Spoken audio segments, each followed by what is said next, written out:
Intro.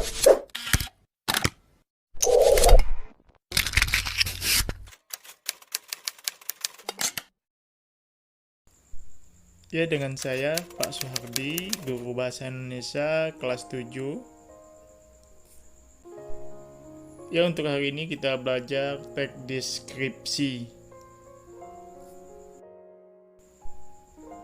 Apa itu teks deskripsi?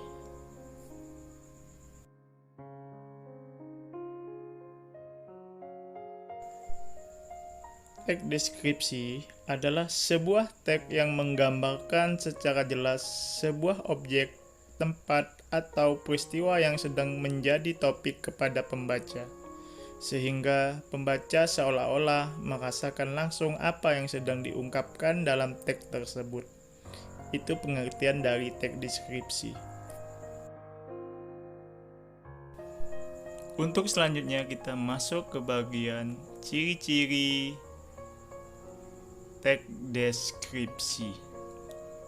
Yang pertama, melukiskan atau menggambarkan suatu objek seperti benda, suasana tertentu atau tempat.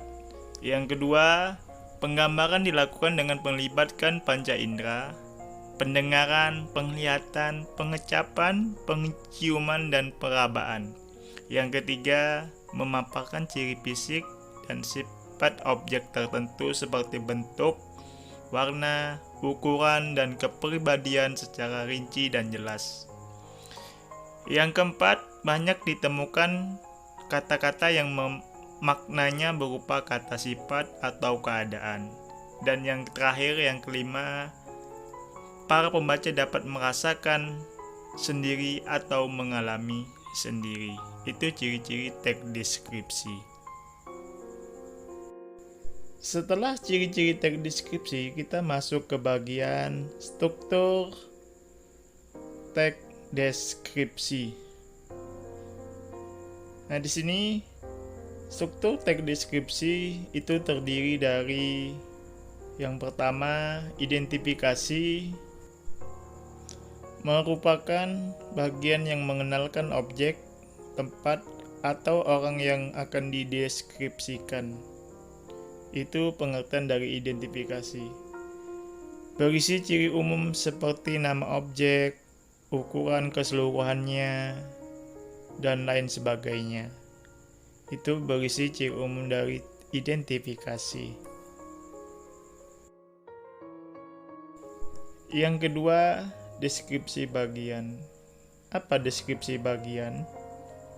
Deskripsi bagian memuat gambaran rinci dari objek yang akan digambarkan atau yang digambarkan.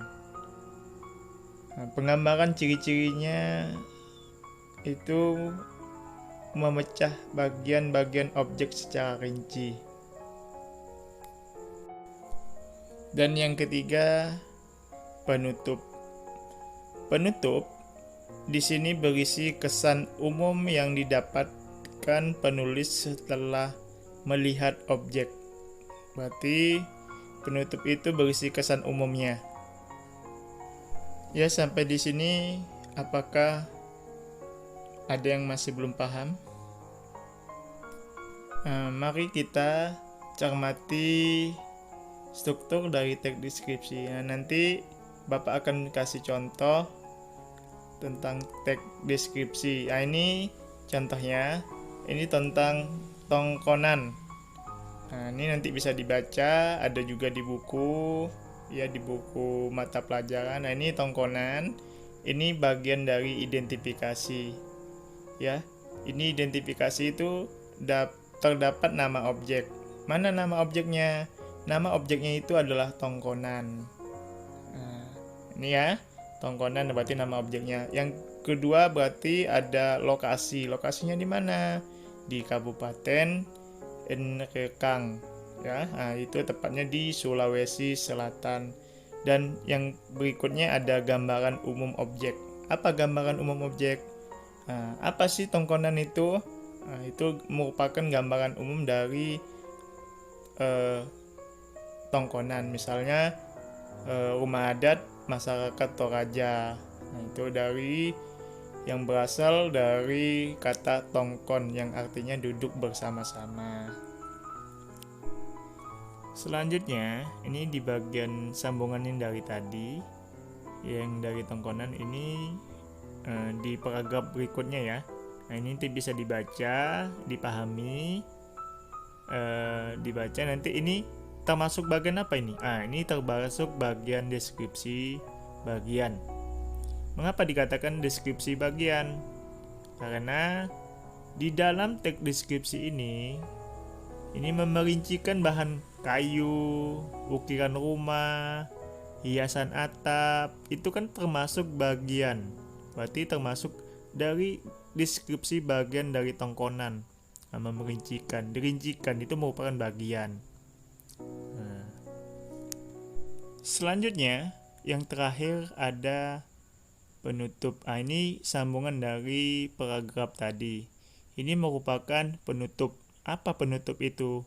Tadi udah kita belajar di awal, penutup itu adalah kesan umum dari teks deskripsi. Nah, ini kesan umumnya. Sungguh kaya warisan budaya Indonesia. Kita bangga memiliki warisan budaya dengan nilai artistik yang tinggi dan unik. Rumah, adat, tongkonan warisan budaya yang perlu kita jaga. Itu merupakan kesan umum. Selanjutnya, kita akan belajar ciri-ciri kebahasaan dalam teks deskripsi. Nah, di sini kita akan belajar ciri-ciri kebahasaan dalam teks deskripsi. Apa ciri-ciri kebahasaan dalam teks deskripsi itu?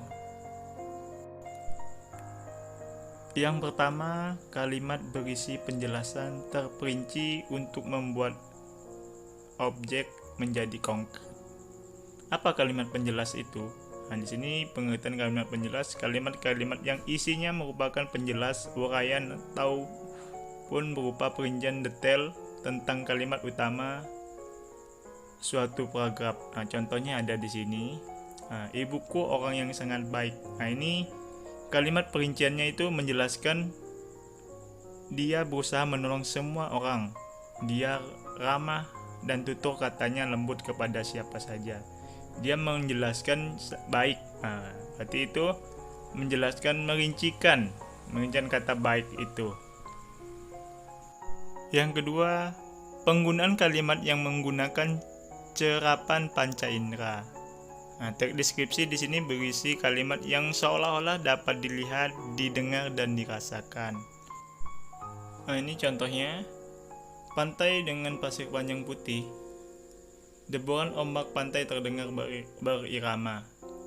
Nah, ini seolah-olah kita melihat dan mendengar. Yang ketiga, menggunakan pilihan kata dengan emosi kuat dalam teks deskripsi. Kata emosi adalah kata yang digunakan untuk menggambarkan dan mengekspresikan perasaan yang dialami seseorang. Teks deskripsi juga menggunakan kata-kata emosi dengan kuat. Contoh, di sini ada beberapa contoh, ada kata emosi terpersona, mempesona, elok, cerai-berai, tabah. Contoh misalnya, pantai itu sangat memesona. Itu contoh kata emosi. Nah, ya. Atau wajahnya itu sangat elok. Nah, berarti kan itu menggunakan kata emosi. Yang keempat, mengidentifikasi majas.